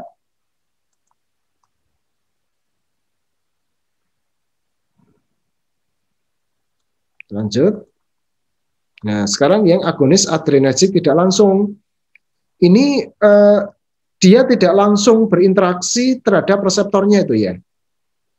Ya, jadi agonis adrenergik tidak langsung ini adalah obat atau senyawa kimia simpatomimetik yang beraksi tidak langsung terhadap reseptornya itu. Lantas bagaimana aksinya? Aksinya adalah merangsang pelepasan norepinefrin dalam sistem granul. Maknanya apa? Efeknya luas tuh, efek sampingnya luas ya. Contohnya efedrin, fenilpropanolamin. Seperti halnya phenylephrine ya, efedrin dan fenilpropanolamin ini digunakan untuk vasokonstriksi pembuluh darah perifer tuh. Contohnya digunakan untuk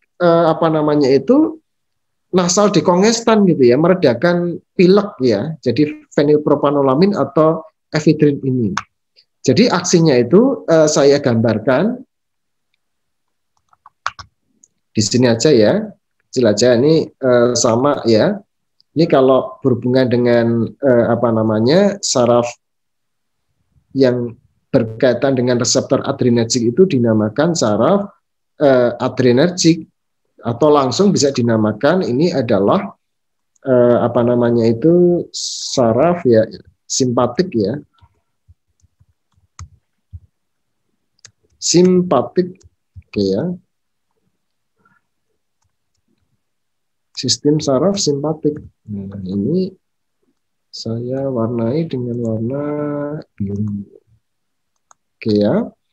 Nah, coba perhatikan. Terus kemudian ini adalah organ target ya. Ini organ targetnya ya. Ini pos ganglion berarti. Ini pos ganglion. Pos ganglion. Sedangkan ini adalah sel organ target. Sel organ target. Oke ya. Nah, ini adalah reseptornya di sini. Oke. Ini adalah, coba perhatikan. Ini neurotransmitternya ya, merah. Ya. Ini adalah NA ya. Merah. Itu adalah noradrenalin.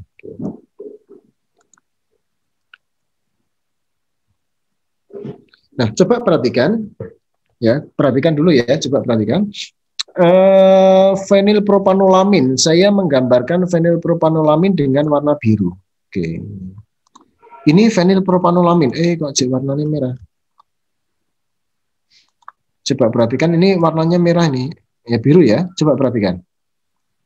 Ini fenilpropanolamin ya, coba perhatikan fenilpropanolamin. Nah, fenilpropanolamin dia bisa masuk nih ke mana? Ke sistem saraf simpatik. Dia bisa masuk itu. Nah, kemudian ya masuknya fenilpropanolamin ini, gitu ya, dia mengeluarkan noradrenalin. Oke, sampai sejauh ini ada yang pertanyaan. Nah, noradrenalin ini yang kemudian mengaktifasi reseptor adrenergik, sehingga menimbulkan efek di situ. Sehingga dalam konteks ini, yang mengaktifasi reseptor adrenergik itu fenilpropanolamin atau noradrenalin?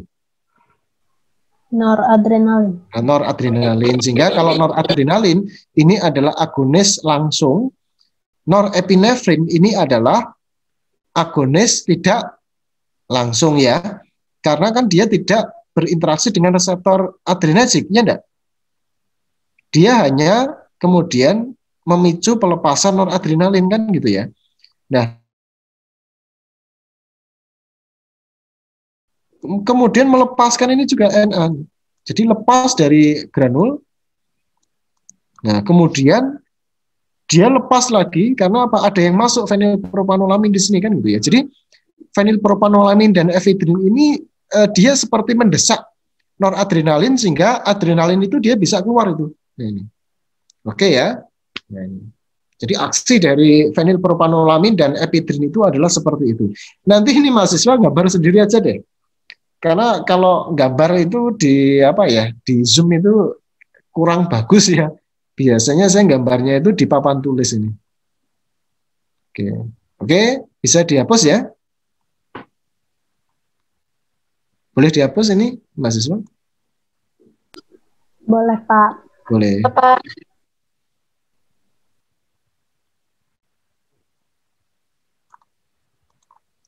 Nah, sekarang terakhir, antagonis adrenergik. Antagonis adrenergik adalah ya obat atau senyawa yang mengeblok sistem saraf simpatik, disebut juga dengan adrenolitik ya. Nah, mekanismenya menurunkan rangsang simpatetik dari otak, mengeblok reseptor adrenergik atau menurunkan pengeluaran norepinefrin. Jadi ini berlawanan ya dengan agonis gitu ya. Kalau ini dia berusaha untuk menurunkan, untuk mengeblok gitu ya, untuk pelepasannya itu biar supaya tidak banyak. Namanya antagonis. Nah, antagonis adrenergik ini dibagi menjadi 3 nih. Central blocker, alpha blocker, dan beta blocker. Oke ya, clear ya. Kalau sudah, nah, kita geser. Kemudian central blocker itu sebenarnya sama dengan ini, agonis alpha 2 adrenergik yang baru saja saya jelaskan ya kepada para mahasiswa ini. Ya, jadi ini merupakan pengeblok sistem saraf pusat, menurunkan aktivitas sel saraf simpatik dan merupakan atau sama dengan agonis alpha 2 atau alpha 2 agonis. Maknanya apa? Merangsang, jadi menghambat rangsang simpatetik dari otak ya, menghambat pelepasan norepinefrin dari ujung saraf simpatik. Ini digunakan sebagai obat antihipertensi tadi ya, klonidin ya. Oke. Lanjut sekarang alpha blocker. Habis ini nanti kita berbicara masalah molekulernya ya, kalau untuk yang S2. Nah, yang berikutnya adalah alpha blocker. Definisinya adalah obat atau senyawa yang mengeblok reseptor alpha adrenergik. Ini ada 3 ya. Yang pertama pengeblok alpha umum, baik alpha 1, alpha 2 diblok. Kalau diblok dua-duanya jarang digunakan tuh. Kan gitu ya. Nah, yang kedua adalah alpha 1 blocker atau pengeblok alpha 1. Ini yang digunakan sebagai obat. Contohnya prazosin, trimasolin, terasolin. Dia aksinya spesifik pada reseptor alpha 1 adrenergik. Kalau reseptor alpha 1 adrenergik dipacu, maka hasilnya kontraksi. Tetapi kalau di antagonis, hasilnya adalah penghambatan kontraksi. Sehingga obat ini digunakan pada pengobatan hipertensi kan? Kemudian yang ketiga adalah pengeblok alpha 2. Contohnya yuhimbin gitu ya. Ini digunakan sebagai obat afrodisiaka ini. Oke ya. Lanjut aja ya. Oke, kalau gitu. Nah, yang terakhir sekarang ya beta blockers ya. Beta blockers itu adalah obat atau senyawa yang mengeblok reseptor beta adrenergik ya. Yang pertama adalah pengeblok beta non kardioselektif. Ya, ini sifatnya mengeblok beta 1 dan beta 2. Ya, karena dia bisa mengeblok beta 1 juga, maka digunakan untuk obat hipertensi yang bekerja pada jantung nih. Contohnya propranolol ya, yang masih sering digunakan ya. Tetapi yang lain itu jarang digunakan tuh. Karteolol, pindolol, timolol kan. Nah, yang sekarang relatif lebih aman adalah pengeblok beta 1 spesifik gitu ya, atau kardioselektif. Nah, ini obatnya ada acebutolol, kemudian atenolol, betaxolol. Dia efeknya menurunkan frekuensi denyut jantung sehingga digunakan sebagai obat anti hipertensi. Sedangkan yang pengeblok beta 2 ini nggak mungkin ya, ini karena kalau diblok maka efeknya kontraksi ya saluran pernafasan kan, sehingga ini tidak digunakan ya. Oke, baik. Ini sementara cukup sampai di sini. apa namanya nanti berikutnya ya, ini kita break sebentar ya, nanti kita akan membahas mekanisme molekuler dari beberapa obat. Jadi tidak saya sampaikan semuanya, tetapi nanti saya akan acak saja untuk membahas mekanisme molekuler, ya kan gitu ya, beberapa obat yang tadi sempat saya sebutkan ya, apakah itu beta blocker, apakah itu alpha blocker, atau agonis gitu ya, agonis adrenergic, atau yang cholinergic. Nanti akan kita bahas setelah break sebentar ya. Oke. Nah ini sebenarnya bukan masuk materi ya, tetapi menunjang saja apa yang saya sampaikan tadi ini. Jadi ini merupakan sistem kardiovaskuler, ya kan? Sistem kardiovaskuler itu utamanya disupport oleh empat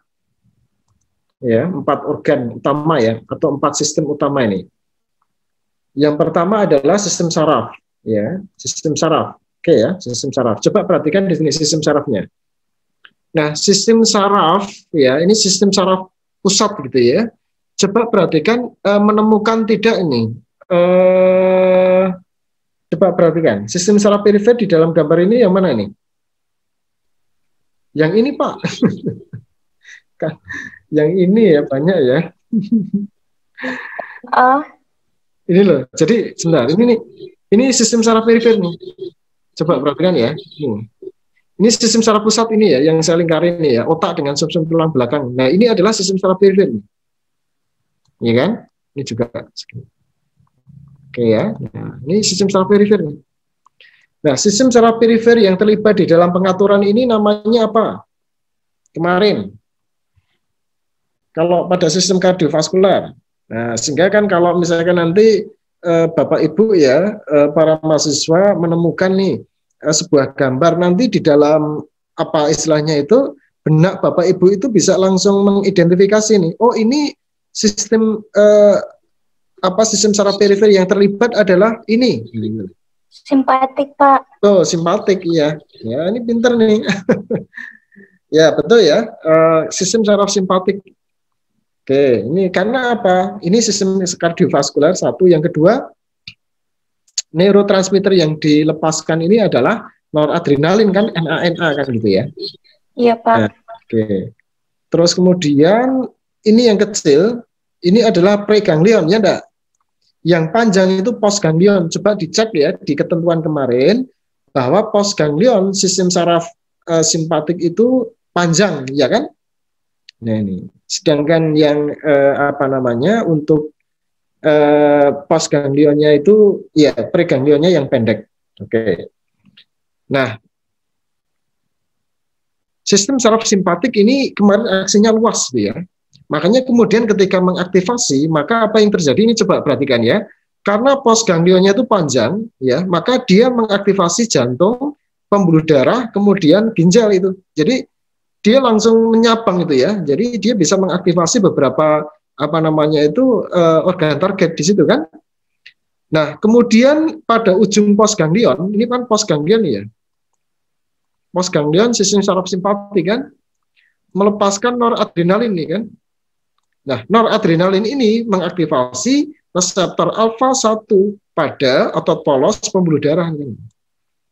Kemudian kalau pada jantung, maka noradrenalin ini mengaktifasi beta 1. Kalau pada ginjal ini reseptor beta, ya kan, baik beta 1 maupun beta 2. Nah, sehingga kalau semuanya teraktivasi, maka kalau pada pembuluh darah kan menghasilkan resistensi perifer, kemudian tekanan darah meningkat. Ini meningkatkan curah jantung ya, karena kontraksi kan gitu ya. Kemudian tekanan darah meningkat juga ya. Kemudian pada ginjal, kemudian mengaktifasi sistem renin-angiotensin ini. Oke. Sehingga kalau terakumulasi ini kemudian mengakibatkan tekanan darah meningkat, gitu ya. Nah, obat yang bekerja pada sistem kardiovaskular itu banyak sekali, mekanismenya juga berbeda-beda kan. Ada yang dia bekerja pada sistem saraf tadi, ada bekerja pada jantung, ada pada pembuluh darah, ada beberapa, ada pada ginjal, ada pada sistem renin-angiotensin, kan gitu kan? Saya akan memberikan contoh nanti ini adalah kerja ya obat yang bekerja pada jantung aja ya, beta blocker gitu ya. Ya. Ini kita jadikan contoh nih. Atau kita bisa nih apa namanya pada sistem renin-angiotensin. Pada sistem renin-angiotensin saja ya, kita apa namanya kita bahas yang di sini. Oke, ya. Jadi sebelum kita masuk membahas reseptor angiotensin, ya, kita flashback sebentar berkaitan dengan sistem renin-angiotensin, ya kan? Jadi Bapak Ibu sekalian coba perhatikan, kalau ginjal ini ya diaktifasi oleh sistem saraf simpatik, gitu ya, maka apa yang terjadi? Melepaskan renin, ya kan? Renin itu mengubah angiotensin angiotensin menjadi angiotensin 1. Angiotensin 1 diubah menjadi angiotensin 2 ini. Oke ya. Nah, si angiotensin 2 ini, ya kan, dia bekerja pada reseptor angiotensin 2. 1. Ya, dia bekerja pada ini, coba perhatikan. Dia bekerja pada reseptor angiotensin 2 pada sistem saraf simpatik sehingga noradrenalin meningkat, ya kan? Kemudian akibatnya apa? Resistensi perifer, tekanan darah meningkat. Angiotensin 2 dia juga bekerja pada reseptor angiotensin 2 yang terdapat di mana? Di otot polos pembuluh darah nih. Kalau otot polos pembuluh darah yang mengandung reseptor angiotensin 2 diaktifasi oleh diaktifasi oleh angiotensin 2, maka yang terjadi adalah kontraksi otot pembuluh darah ini. Sehingga kemudian resistensi perifer, tekanan darah meningkat. Di samping itu dia juga bisa ya merangsang kelenjar adrenal untuk meningkatkan aldosteron di situ ya. Sehingga ini senyawa angiotensin 2 ini termasuk senyawa yang mempunyai kemampuan meningkatkan tekanan darah yang sangat kuat, sehingga kalau ini dijadikan sebagai target, maka obat tersebut juga merupakan obat yang potensinya cukup tinggi gitu ya. Contohnya apa? ACE inhibitor, kemudian angiotensin reseptor blocker kan? Oke. Nah, saya akan fokus pada reseptor angiotensin 2 yang terdapat pada pembuluh darah ini. Coba perhatikan. Bismillah. Ya. Apa langsung dicek? Oke, kita fokus di sini ya. Nah, coba perhatikan nih. Tadi angiotensin 2 ini berasal dari mana nih? Angiotensin 1 ya. Nah, angiotensin 1 berasal dari angiotensinogen. Nah, angiotensin 2 itu dikatalisis oleh AC, angiotensin converting enzyme. Nah, coba perhatikan salah satu target aksi dari angiotensin 2 tadi adalah reseptor angiotensin, ya enggak? Ya, salah satu target angiotensin 2 ini adalah reseptor angiotensin yang terdapat pada otot polos, ya, otot polos pembuluh darah. Tadi ada 3, ya kan? Ada 3 lokasi di mana reseptor angiotensin itu berada. Setidaknya di situ ya. 1 pada otot polos pembuluh darah, yang kedua adalah pada sistem saraf simpatik, yang ketiga adalah pada kelenjar adrenal. Kita lihat aksi angiotensin 2 pada reseptor angiotensin di otot polos pembuluh darah. Oke ya. Jadi ini angiotensin 2 mengaktifasi reseptor angiotensin pada otot polos pembuluh darah. Nah, reseptor yang diaktifasi oleh angiotensin 2 ini dinamakan reseptor angiotensin, termasuk reseptor yang terhubung protein G. Artinya apa? Reseptor angiotensin yang termasuk reseptor protein G ini ketika diaktifasi oleh agonis, yaitu angiotensin 2, maka mengakibatkan protein G-nya aktif. Menjadi aktif kan? Nah, setelah aktif, coba perhatikan, maka akan mengubah fosfolifase C yang tidak aktif menjadi fosfolifase C aktif. Nah, fosfolifase C ini seperti namanya ya, fosfolipase, enzim yang mendegradasi fosfolipid. Nah, fosfolipid yang didegradasi ini adalah PIP2, fosfatidil inositol ya difosfat menjadi diasylgliserol dengan inositol trifosfat ini. Nah, inositol trifosfat ini yang nanti akan merangsang pelepasan ion kalsium baik dari dalam ya kan dari mitokondria ya kan dari retikulum endoplasma, bukan mitokondria ya, dari retikulum endoplasma atau dari luar, dari ekstraseluler di situ. Nah, peningkatan ion kalsium inilah yang kemudian memacu kontraksi pada otot polos pembuluh darah ini sehingga meningkatkan tekanan darah. Oke ya, ini adalah mekanisme molekuler dari angiotensin 2 ini, para mahasiswa sekalian. Oke, ada yang ditanyakan? Mas. Ini kan saya baca-baca juga di artikel-artikel tentang virus corona COVID-19 itu kan. Jadi karena dia juga mempengaruhi aktivasi ini angiotensin 2 ini. Jadi dia berinteraksi sama ACE tipe 2 itu, Pak. Tapi ada beberapa obat juga kan yang menghambat itu ya, Pak ya. Obat ini ya, ACE 2-nya. Tapi kalau misalnya angiotensin 1-nya berlebihan gitu, apa itu juga bakal membahayakan pasien corona juga atau gimana, Pak? Sebentar. Ini yang perlu digarisbawahi, angiotensin 2, nama reseptornya bukan reseptor angiotensin 2 ya. Nama reseptornya ada reseptor angiotensin saja, tipe 1. Iya, tipe. Jadi reseptor angiotensin tipe 1. Jadi yang menjadi reseptor bagi angiotensin 2 ini adalah reseptor angiotensin tipe 1. Nah, yang tipe 2 ini yang berkaitan dengan COVID-19 itu ya. Saya agak lupa, coba kita cek di sini ya. Saya kalau sebentar. ACE2 gitu, Pak. ACE2 ya. Walaupun ini bukan itu sumber referensi yang valid ya, tetapi setidaknya ini bisa kita jadikan sebagai referensi yang cepat untuk kita dapatkan. Coba ya, ini kita pelan-pelan ya, saya agak lupa ya, kita pernah menulis ini sebenarnya, angiotensin converting enzyme 2 ya, jadi AC2 ya. Kalau ada AC1 ya, AC1 itu yang tadi mengubah dari angiotensin 1 menjadi angiotensin 2, enzim yang attached to the cell membranes ya, jadi dia terdapat pada membran yang terlokasi pada ini lung, arteri dan sebagainya ya. Nah, ini menarik, coba perhatikan. AC2 ya, angiotensin converting enzyme 2 lowers blood pressure.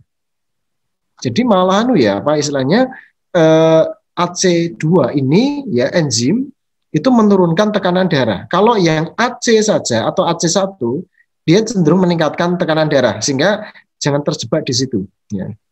Jadi angiotensin converting enzyme 2 lowers blood pressure by catalyzing ya, catalyzing ya, the hydrolysis of angiotensin 2 into angiotensin. Oke ya, jadi kebalik ya, ini Mas, kalau yang AC itu kan angiotensin 1 menjadi angiotensin 2. Kalau angiotensin converting enzyme 2 itu justru kebalikannya, mendegradasi angiotensin 2 ya kan, mengubah kembali menjadi angiotensin saja. Oke ya. Nah ini sehingga coba perhatikan, angiotensin converting enzyme 2 counters the activity of the related angiotensin converting enzyme. Ya, jadi counters itu berlawanan, mengcounter by reducing the amount of angiotensin 2 and increasing angiotensin 1 until 7 ya, making it a promising drug target for treating cardiovascular diseases. Oke, jadi sebenarnya angiotensin AC2 itu berlawanan dengan AC. Kalau AC mengubah menjadi angiotensin 2, AC2 itu sebaliknya kan gitu. Ini memang hal yang baru kan gitu ya. pengetahuan mengenai AC2 ini. Nah, barangkali ini bisa menjawab meskipun sebenarnya nanti kita bisa menelusuri lebih lanjut. Oke gitu, Mas? Oke ya. Nah, oke baik. Ini sementara saya cukupkan sampai sekian. Nanti minggu depan kita lanjutkan gitu ya, dengan topik melanjutkan yang tadi ya, mekanisme molekuler atau obat-obat yang bekerja pada sistem saraf. Baik, kalau demikian saya akhiri pertemuan pada kesempatan ini ya. Semoga bermanfaat bagi Bapak Ibu, saudara-saudari sekalian. Sampai ketemu di lain kesempatan. Bila taufik wal hidayah. Wassalamualaikum warahmatullahi wabarakatuh. Salam sejahtera bagi kita semuanya. Sampai ketemu ya. Waalaikumsalam warahmatullahi wabarakatuh. Terima kasih, Pak. Sama-sama. Mbak Asri, saya dikirimi rekamannya ya nanti ya. Iya, Prof. Nanti saya kirimkan apa namanya itu versi YouTube-nya. Oke, baik. Sampai ketemu.